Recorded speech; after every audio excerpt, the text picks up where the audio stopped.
capitaine, c'est celui qui a la barre, quoi, et qui conduit le bateau. C'est à nous de décider qu'est-ce qu'on veut faire cette saison. Si on veut jouer le haut, si on veut jouer le bas. Et après, t'as les moussaillons, quoi.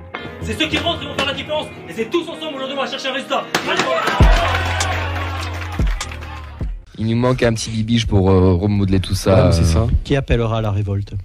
Moussa Diarra essaye, mais il a 19 ans, enfin 20 ans. C'est compliqué. Bibiche, le porter sur lui. Soiseau essaye aussi. Soiseau essaye aussi. Et Non, mais avec la langue. Ouais. Non, mais Bibiche, il le portait sur lui, quoi. Dès le premier match, on a vu que ce mec. Il avait quelque chose, ouais. Voilà. Allez, le débat, messieurs, depuis les mauvais résultats du TFC, à qui la faute? On va essayer d'analyser tout ça. On n'a pas forcément la réponse, hein, mais on va essayer de donner notre avis. En tout cas, je vous rappelle juste la dernière victoire, c'était Metz 1-0. On a enchaîné 2 victoires, 1 nul en Coupe d'Europe. Mais en championnat, c'est 5 nuls, 5 défaites dans la dernière en date ce week-end avec un 3-0 chez le dernier de Ligue 1. Un président qui ne communique pas, ce qui est reproché par beaucoup de supporters, un coach qui est sur un siège éjectable, des joueurs qui sont pas au niveau comme on l'a dit. Enfin, tout est un petit peu à l'agonie, tout est un petit peu compliqué. Messieurs, à qui la faute? Clément, t'as pas entendu, pardon Nathan, mais Clément l'a pas entendu tout à l'heure, je t'ai un peu oublié aussi, désolé. Bah écoute, dans je fais comme je peux. Dans le et doute, à je qui peux la dire que faute? c'est la faute à Siro. Mais Mais c'est bon, le débat est clos, on passe au quiz. Merci de nous avoir fait. non, mais c'est un peu compliqué de désigner un responsable. Il y a quand même beaucoup de problèmes et moi, ce qui m'agace un petit peu, c'est que c'est des problèmes, pour le coup, certains qu'on pointe depuis les matchs de prépa. Et les matchs de prépa, c'était longtemps. On avait beau dire oui, c'est des matchs de prépa, ça veut rien dire. N'empêche que à l'époque, on se créait pas d'occasion et on s'en crée toujours pas. On avait espoir encore. Du coup, moi, je veux bien laisser du temps au coach, etc. Mais là, je trouve ça de plus en plus difficile de défendre l'ami Carles. J'y ai cru. Je pense qu'on y a tous un peu cru ici et certains peut-être y croient encore. On a voulu y croire aussi. Mais là, moi, je trouve que ça commence à être compliqué et on a dit il faut lui laisser du temps. Malheureusement, on lui en a laissé et là, il en a plus beaucoup parce que je pense qu'on peut pas continuer comme ça. On est à 2 victoires en Ligue 1. Enfin, vraiment, on a un parcours là clairement de relégable. On est sur la voie royale pour, si ce n'est pour descendre, au moins pour suer du cul jusqu'à la 36e. 36, non 34. Putain, j'ai réussi le calcul dans ma tête en direct, je suis ébahi. Non, mais du coup, pour moi, oui, malheureusement, le premier responsable, pour l'instant en tout cas, c'est Carles. Et la variable d'ajustement la plus simple en cas de crise comme ça, c'est qui? Malheureusement, c'est le coach. Je dis pas que c'est la solution miracle. Et surtout, si tu le vires, tu mets qui? Moi, j'ai pas trop envie qu'on se tape un Antonetti, un Comboiré ou quoi. D'ailleurs, pour la blague, je disais Rudy Garcia, mais bon. Enfin, tu vois, pitié. Oui, mais dans les entraîneurs qui sont dispo, Non, mais il y a le salaire qu'il faudrait le payer. T'imagines? Non, mais il faut pas. Là, après, tu vas avoir droit. Si on s'était créé des occasions. Ah bah là, on va péter les plombs. D'ailleurs, il a pas fait l'enfant. Mais du coup, le problème, c'est que, encore une fois, contre Lyon, on s'est pas créé d'occasion. À part le penalty, moi, je me rappelle pas d'une occasion franche qu'on se crée, à part le face-à-face hors jeu de Dalinga. On n'a rien fait contre le dernier du championnat qui a un niveau ridicule depuis le début de saison. Parce que le pire, c'est que Lyon, on l'a pas dit, mais Lyon est pas beau. Ah non, Lyon, en plus, Lyon est moche. Moi, ce qui m'emmerde, c'est que en fait, on perd le match plus que Lyon le gagne. Oui. En fait, on leur offre 3 buts sur un buts sur un plateau. Carlito doit sauter pour Clément, entre guillemets, ou ce serait la suite logique, toi, Nathan? Je dirais que c'est tout un système en fait qui est défaillant. Non. Ouais, ça fait mafieux là. C'est le système.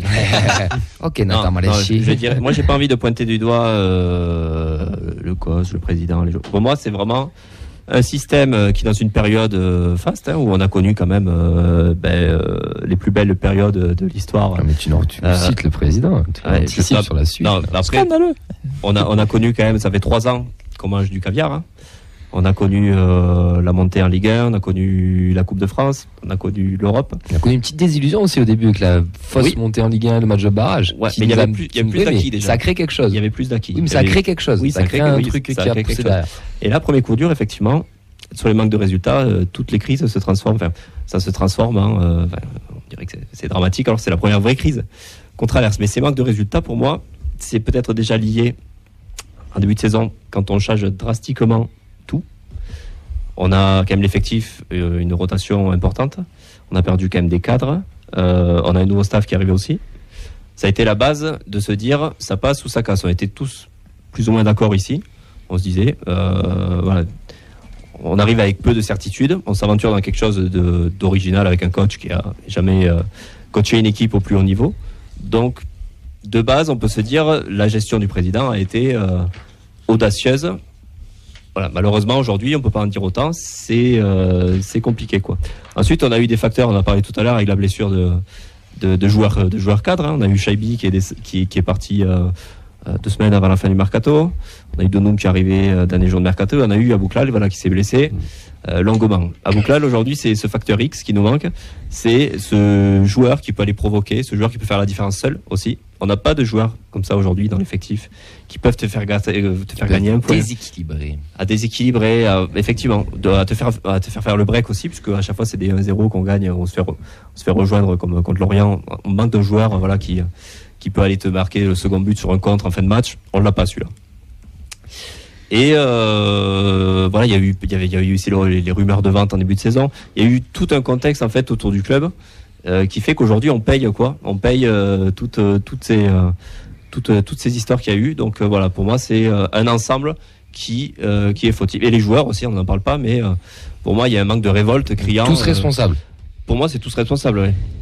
Sécurité routière. Je crois que t'es assez d'accord avec ça, Fred. Ouais. Alors à des degrés différents, mais ouais. Mais tu as combien ta bière? Pardon. Bon allez, si on part au départ, donc si on part au départ de la chaîne, on va dire bon les joueurs, ouais, responsables de pas mouiller le maillot, de pas te donner. Voilà, de peut-être pas s'investir, de peut-être se croire aussi pas aussi forts que ceux qui sont. Alors, s'ils sont comme ça, peut-être aussi c'est la faute de l'entraîneur qui sait pas leur dire des choses, qui sait pas les faire redescendre sur terre. Après, je veux juste rebondir ça. Est-ce que c'est la faute de Carles aussi de perdre 10 points dans le temps additionnel? Si c'est des consignes, ouais, voilà, si c'est des consignes, c'est inquiétant. Mais si c'est, je pense qu'il a une part de responsabilité. Non, mais si on te dit recule à fond et t'attends, tu dégages dans l'axe, là, effectivement, Carles. Après, oui, c'est pas sur la pelouse. Mais si c'est les joueurs en soi. C'est clair que c'est pas Carles qui tire les pénaltys, mais c'est. Il devrait peut-être. Hein. Mais c'est quand même Carles qui est dans le vestiaire avant un match. Oui, tu peux parler tactique, tu sais, explique on va jouer comme ci, comme ça. Mais dans ces moments-là, il y a quand même aussi une partie psychologique où il faut dire. Il y a une attitude corporelle.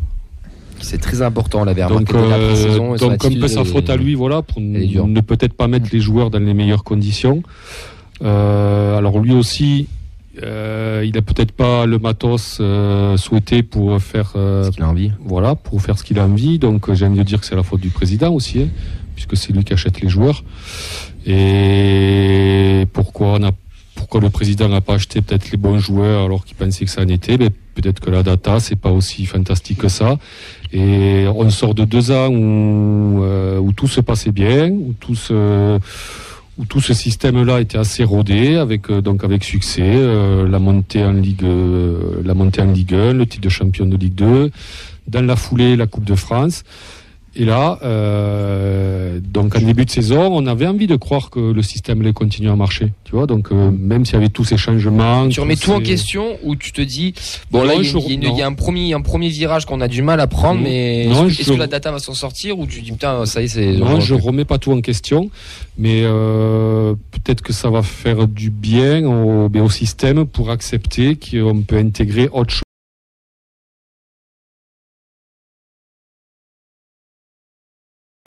Ça, c'est un jingle, ça. Peut-être que M. Comolli, il va s'en rendre compte, j'espère. Il vit pour le micro, Fred. Et puis voilà, quoi. Non, mais il y aurait à dire, quoi. Il y aurait plein de choses à dire.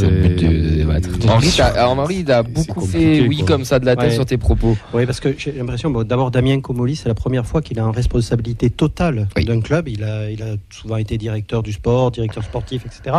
Mais là, il est vraiment en responsabilité. Et il a une foi, parce que c'est de l'ordre de la croyance en la data, qui peut-être qui nous a un peu communiqué en nous disant ne vous inquiétez pas, les joueurs s'en vont, on va recruter l'entraîneur, les chiffres montrent qu'il sera meilleur. En plus l'entraîneur, si je me rappelle bien, Carles Martínez-Novel, quand il était adjoint de Montagnier, il s'occupait précisément de l'attaque, ce qui est un peu curieux avec les résultats d'aujourd'hui, la stérilité d'aujourd'hui, et donc on nous plaçait des PowerPoint pour nous dire regardez depuis que Carles est là. Maintenant que tu le dis, on a joué plus direct, et on le disait quand Carles est arrivé, on jouait plus direct, et sauf que maintenant, le jeu est plus direct du tout. Il n'y a plus de verticalité. On joue directement vers l'arrière. Mais c'est ça, cette foi de Damien Comolli sur la data qui nous a un peu transmise. Il faut le reconnaître.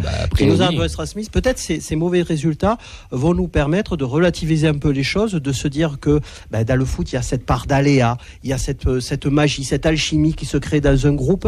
Et ça, la data peut pas y amener grand-chose. Moi, j'ai l'impression que l'an dernier, sur les 2 dernières années, même sur les 3 dernières années, on avait une âme qui se dégageait de ce groupe. Il y avait quelque chose qui existait. Et là, cette année, j'ai l'impression que c'est un peu cassé au niveau. Tu parlais du management de l'équipe.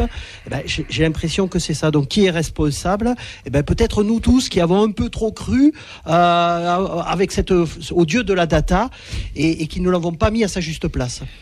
C'est dur quand même de pas y croire à cette data-là quand tu vois tous les résultats qu'il y a. Je veux dire, c'est dur d'être le petit révolutionnaire dans son coin qui dit non, j'y crois pas, ça va forcément foirer quand ça fait 3 ans qu'on parle de caviar, qu'il y a que des bons résultats, pour défendre un petit peu cette nuance de com. Et surtout par rapport à ce que tu dis, la première année comolienne, nos 6 premiers mois, avec sous Garande, c'est pas la folie non plus. On attend le mois d'octobre avant de gagner notre premier match. Il y a un temps d'adaptation aussi. Donc là, nous, c'est pour ça qu'on disait qu'il fallait du temps, c'est qu'on est sur un cycle 2. On est sur le cycle 2 data. On n'est pas le cycle 1, c'était Branco, Bibiche, machin, etc. Cycle 2. Sauf qu'au bout d'un moment, là, on n'est plus en Ligue 2, il n'y a plus de trucs, c'est qu'il y a une urgence vitale de points. Il y a une Coupe d'Europe qu'on joue, qu'on ne devait peut-être pas censé jouer aussitôt. Il y a une Coupe de France aussi qui va arriver, un trophée des champions. Il y a plein de choses comme ça.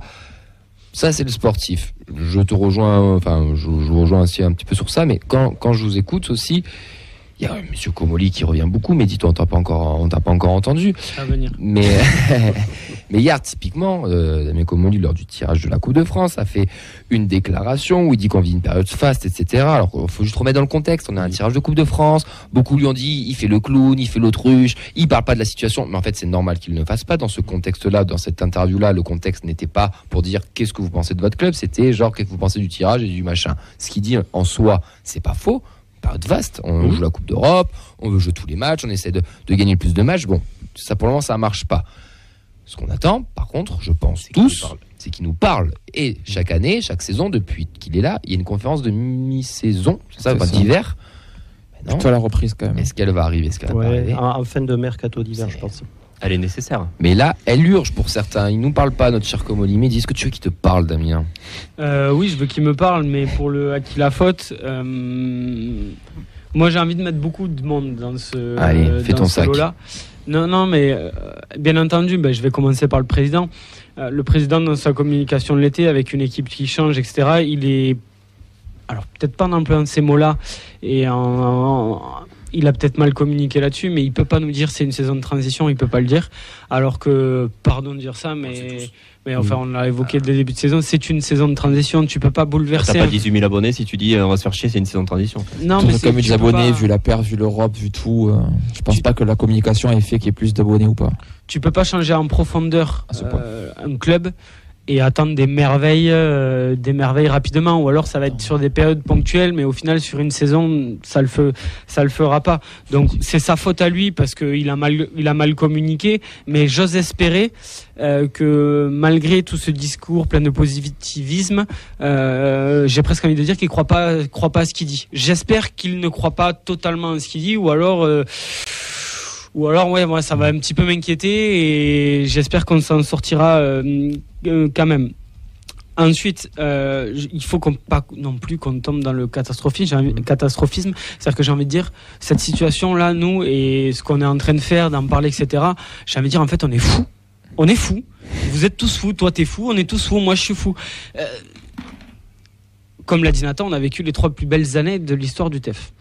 Le quotidien d'un supporter du TEF, j'ai presque envie de dire, c'était celui-là, on y était habitué avant, on gueulait, etc. Mais enfin, et encore une fois, même j'ai envie de dire, au-delà d'un supporter du TEF, un supporter d'un club de Ligue 1. C'est ce que dit Ben souvent dans cette émission. Pardon, mais d'un club de Ligue 1, en fait. On se prend pour qui ? On est qui ? Après, on va pas commencer on est juste un club. Le mec qui porte Montpellier. Non, mais on est qui ? On est qui pour, enfin, tu vois, pour. Alors oui, on s'inquiète pour notre club, l'inquiétude amène plein de choses, mais attention à pas tomber dans le catastrophisme, à pas tomber dans la culture de l'instant, dans tout ça. Oui, la situation, elle est pas bonne. Oui, il faut changer des choses. Oui, il va falloir un déclic. Mais attention à tout ce déferlement là de haine. Je veux pas dire les mots, voilà, on va dire de catastrophisme là. Je trouve ça assez mauvais. Et j'ai regardé un petit peu en Ligue 1. Donc Nantes, je pars du 9e, du 9e jusqu'à la fin. Nantes vient de changer de coach. Strasbourg, c'est un céphalogramme plat avec un coach qui est catastrophique lui aussi, Patrick Vieira, il faut le dire. Comme dans le catastrophisme pour Strasbourg. Je rigole. C'est comme eux, ils viennent de tout changer aussi. Ils peuvent pas nous vendre la saison va être vendue. Alors les seuls qui sont préparés, donc t'as Le Havre qui est un peu préparé à ça, qui le savent. Mais Le Havre peut descendre, mais c'est une équipe qu'on peut très très facilement rattraper. Metz c'est pareil, ils sont préparés, mais c'est un néant. Le Metz aussi, il se passe rien. Mais c'est nul Rennes-Metz, mais nul mais c'est catastrophique aussi. Mais bon, c'est la Ligue 1, c'est la Ligue 1. Ah oui, la Ligue 1, il faut qu'on ait conscience de ça. C'est la Ligue 1. Et ensuite, Rennes, qui est dans le fin fond du classement. Mais pardon, avec le changement de coach. Mais ils doivent se pendre, les supporters rennais. C'est pas possible. Il y a Montpellier, Ben, il en peut plus. Ensuite, Lorient, Lebris, Saint-Lebris, qui est sûrement un très bon entraîneur. Mais c'est normal qu'il ait une période compliquée aussi. Pareil, dans cette Ligue 1 pourrie, on lui enlève les joueurs, on lui a beaucoup changé de choses aussi. Mais avec tous ces changements, encore une fois, de joueurs, de vouloir vendre des joueurs, pour moi, c'est la gestion globale de la Ligue 1 qui est pourrie. J'en veux à la Ligue, j'en veux à la Brune, à tout ça, à ce modèle-là. Clairement, ils vont descendre, tu t'arrêtes pas de le dire. Je parle même pas de Lyon derrière, mais vous imaginez le nombre de supporters qui doivent se prendre. Et Lyon, le contexte fait que, et je te rejoins surtout sur le fait que c'est cette Ligue 1 aussi qui veut ça et cette gestion. D'ailleurs, dans l'after, ils en ont un petit peu parlé, parce ils ont parlé un peu de Toulouse, cette gestion de cette Ligue 1, de ces clubs français qui font aussi qu'on va vers cet affaiblissement de la Ligue 1. Quoi qu'on le dise, les petits, pardon, excusez-moi pour ce que je vais dire, mais c'est le capitalisme, les gros mangent les petits, et petit à petit, les gros mangent les petits. Ce qui arrive chez nous, c'est ce qui arrive en Europe, avec l'Angleterre qui écrase tout le monde. Le seul qui arrive un petit peu à résister, moi je trouve, dans l'intérêt du championnat, c'est la Bundesliga, parce qu'il y a un modèle qui est propre à l'Allemagne, qui est très différent. C'est les seuls qui sont rentables, qui n'ont pas forcément je dis pas toujours besoin des transferts, et même si leur championnat... nous, on a basé notre équilibre financier sur les transferts et droits TV quand même. C'est ça en Ligue 1. Et en plus, tes droits TV, tu refiles à vie 13% à CVC. Comme 99% des clubs. Et on prend pour des sauveurs. Là, c'est complètement débile. Et juste pour terminer, donc il y a évidemment Carles, c'est pas exemple de tout reproche. Il fait pas les choses, il fait pas forcément tout correctement. Effectivement, ce qu'on évoquait, j'y ai même pas pensé, mais c'est vrai qu'il était responsable de l'attaque et on voyait des choses très positives en attaque. Et là, il se passe plus rien. À mon avis, il y a un problème là-dessus. On pose la question. Il saute ou il saute pas pour toi? On doit changer de coach ou on doit changer autre chose? Alors, évidemment, ça sera en janvier. Il va y avoir les 3 matchs là qui arrivent, Linz, Rennes, Monaco. Mais si par exemple tu prends on va dire 0 points, même avec une qualif en Coupe d'Europe, je pense que malheureusement ça sera inévitable. Pas forcément, encore une fois, moi je remets pas forcément ses compétences de technicien, mais il n'aura pas réussi à amener ce groupe-là qui en avait besoin dans la situation dans laquelle il est, et le changement de coach, il sera seulement pour un déclic mental. Voilà. Pour moi, c'est juste ça. Et en Ligue 1, tu peux t'en sortir qu'avec ça. Je veux dire, ça peut suffire. C'est-à-dire que si t'es bien dans ta tête... Sur le bas de tableau, oui. Voilà, ça peut suffire. Ça tient aussi à ça, à pas tomber dans une spirale trop négative, etc. Et réinsuffler quelques trucs de positif, aller vers l'avant. Et ensuite, la dernière chose, c'est que sur Comolli... Non, mais sur Comolli, il faut qu'il parle. Oui, je suis d'accord. T'arrives plus à respirer et tout. Il est tout rouge, il n'en peut plus. Non, mais ça fait un quart d'heure qu'il n'y a pas plus de Ricard là, il n'en peut plus là. Les gars, il faut qu'il parle, d'accord, mais en fait c'est pour nous. Oui. Mais qui on est, encore une fois, nous on réclame des choses, mais pour nous, moi je veux qu'il agisse au sein du club. Et le problème c'est alors je l'espère qu'on ne sait pas tout et qu'il agit plus que ça dans le sein du club, mais il faut qu'il agisse. Voilà, c'est ça que je veux moi, qu'il agisse, qu'il fasse sa conférence de mi-saison, parce que moi je trouve ça très bien que de temps en temps il nous explique. Mais moi, un président, là, Jean-Michel Aulas, qui nous casse les noix tous les 15 jours pour nous parler d'arbitrage, etc. Je n'en veux pas, il ne le fait pas et c'est très bien. Par contre, maintenant, Monsieur Comolli, il faut agir et j'espère que vous le faites. Il faut évidemment changer des choses parce que sinon, effectivement, là, je vais le dire aussi, on va y aller droit. Mais en même temps, on peut être sauvé par Le Havre, Metz, Clermont, etc. Ça va être une loterie parce qu'on est tous nuls. Ils sont tous nuls. Nous, on est nuls comme les autres. le catastrophisme dont tu parlais des supporters, il est aussi dû à un petit péché d'arrogance qu'on avait en début de saison et qu'on a un petit peu cultivé à la suite de Damien Comolli qui disait ne vous inquiétez pas, on va essayer de faire une équipe meilleure que l'an dernier, etc., etc. Alors comme tu dis, est-ce qu'il y croit vraiment ou est-ce qu'il peut pas dire que non, on n'aura pas une équipe meilleure que l'an dernier, elle sera plus faible et puis bon, on sait pas trop où on va, etc. Donc, dans la communication, il peut pas le faire. Mais je pense qu'il a été un brin un petit peu arrogant à cause de sa foi en la data qui rejoint une espèce de croyance. Et ce qui devait nous rendre le foot plus rationnel finit par nous le rendre un peu plus irrationnel. Ce qui est rationnel, c'est qu'on enchaîne. On est régulier. Je veux dire, oui, mais après, ce qui nous inquiète beaucoup, c'est que il aurait suffi ce discours-là, on serait dans la même situation et on joue au football. Ah oui. Je pense qu'on n'aurait pas du tout le même discours. Il y a aussi ça qui en ce moment et que depuis le début de la saison, donnez-moi un match, vous êtes fait plaisir. Mais, c'est ça. J'en disais avant l'émission à tout le monde. En termes de jeu, pas dans l'émission. Liverpool. En termes de jeu, non. Dans l'émotion, oui. Oui, on avait dans le jeu, non. aussi. Quand même, c'est un plan tactique, mais tu joues pas, tu les attends. On en a parlé dans l'émission. Hors émotion de supporters, donc Linz qui était extraordinaire en tribune, Liverpool, les matchs qui sont sympas en tribune. On va se détacher de ça. Moi, on regarde aussi du foot à côté. Ouais. Depuis quand j'ai pas vibré depuis un match de foot? Et alors j'ai vu des matchs très sympas. Il me semble qu'il y a le premier PSG Dortmund et moi j'ai trouvé ça hyper intéressant. Lens-Séville alors à l'instant. Lens-Séville. C'était nul à chier. Non, mais moi je le rejoins. Tu vois, je me suis tapé 2 matchs de Ligue 1. Je trouve le foot c'est ultra physique. Je trouve le foot de plus en plus chiant. Peut-être que c'est moi, mais. Non mais Monaco-Rennes. J'ai regardé Monaco-Rennes moi par exemple ce week-end. Je l'ai mis sur le groupe. Nous on est très autocentré sur nous. Monaco-Rennes qui est quand même une belle affiche de Ligue 1 sur le papier. C'était immonde. PSG Nantes, c'était dégueulasse. Après c'est rien de nouveau.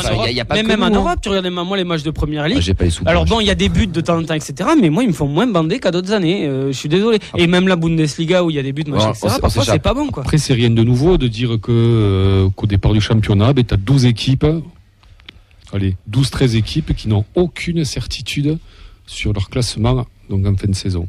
C'est 10. Je baisse à 10. Qui dit mieux? Moi j'aurais dit 12.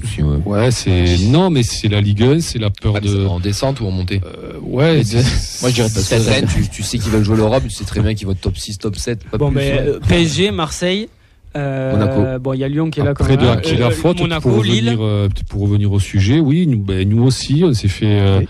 On a écouté cette douce musique là et on y a cru quand on nous a dit vous aurez une meilleure équipe que l'année précédente. On a voulu y croire. On a été obligé. Mais parce qu'on était conditionné, on était on sort de 3 ans. Nous ici on a toujours essayé de parler en fonction de ce que disait le club, etc. Entre nous, on a toujours su que c'était quand même bien machiné et qu'on nous prenait aussi quand même un peu pour des jambons aussi. On a juste voulu rentrer dans ce jeu-là et on continuera de le faire parce qu'on essaie d'analyser ça. Mais après, bon, parce que c'est fait par des professionnels entre guillemets quoi. Non, mais je veux dire, Comolli. C'est pas le. Mais ça c'est vrai. Pardon, mais t'as travaillé dans un club de foot pro. T'as travaillé dans un club de foot pro. T'as travaillé dans un club de foot pro. Moi non plus. Ils savent amener les choses. Ils savent te les présenter quand il faut et voilà. Et donc peut-être que donc là ils parlent pas, mais bon nous on aimerait quoi. Mais que c'est pas dans le schéma. On a des commentaires. D'accord. Mais c'est que le temps aussi urge. Depuis 20h30, il y a des commentaires. Oui, je sais, mais là, on est de trop.